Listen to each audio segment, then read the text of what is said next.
யாரெல்லாம் என்ன மாதிரி அடை தோசை ஃபேன் இருக்கீங்கன்னு சொல்லி கமெண்ட் பண்ணுங்கள். இந்த வீடியோ எதுக்குன்னா, ஈஸியாக நம்ம மிக்ஸ் பண்ணி வச்சுட்டா அடை தோசை மாவு அப்பப்போ யூஸ் பண்ணிக்கலாம்.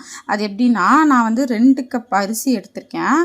அதில் 1 கப் எல்லாம் என்கிட்ட என்னென்ன பருப்பு இருந்துச்சோ அத்தனையும் போட்டுக்கிட்டு கொஞ்சமாக வெந்தயம் போட்டிருக்கேன்.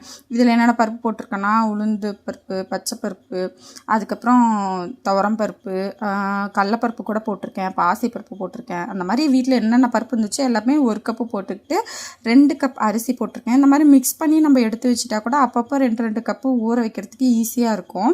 நான் கொஞ்சம் இந்த தடவை நிறையா போட்டிருக்கேன். ரொம்ப நாள் ஆச்சு சாப்பிட்டு. இது வீட்டில் யாருக்குமே பிடிக்காது, எனக்கு மட்டும் தான் பிடிக்கும். ரொம்ப கிரேவிங்ஸாக இருந்ததுனால ஊற வச்சுருக்கேன். அது கூடவே பூண்டையும் வரமிளகாவையும் போட்டு ஊற வச்சுக்குவேன். அரைக்கிறப்ப ஈஸியாக எல்லாமே மஞ்சு நல்லா வந்துடும்.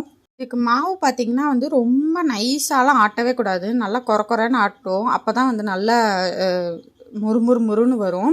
இதில் பொதுவாக முருங்கைக்கீரை, வெங்காயம் சேர்த்து போட்டு தோசை சுடுவாங்க. எனக்கு ப்ளெயினாக சாப்பிட தான் பிடிக்கும். அடுத்த நாள் ஊற வச்சது பார்த்திங்களா எவ்வளோ வந்துருச்சுன்னு நானே எதிர்பார்க்கல. ரொம்ப நிறையவே வந்துருச்சு. நல்லா ஊறிக்கிச்சு. ஃப்ரிட்ஜில் தான் ஊற வச்சு வைக்கணும். ஏன்னா சீக்கிரமாக புளிக்கும். ப்ளஸ் நம்ம மிக்சியில் ஆட்டுறதுனால இந்த மாவு ஒரு 2 to 3 days நல்லா இருக்கணும்னா ஃப்ரிட்ஜில் நைட்டு ஊற வச்சு படுத்தா நல்லாயிருக்கும்.